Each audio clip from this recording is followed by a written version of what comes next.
Be sure to read and follow the safety guidelines to protect your computer from potential damage and ensure your personal safety. For more information about safety guidelines, see the owner's manual at dell.com/support. Before you begin, turn off the computer and disconnect all the attached peripherals. To remove the powered GPU, loosen the screw securing the side cover and unlatch the cover to remove it from the system.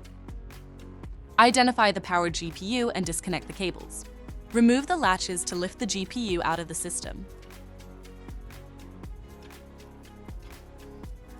To reinstall the powered GPU, place it back to the system and relatch it.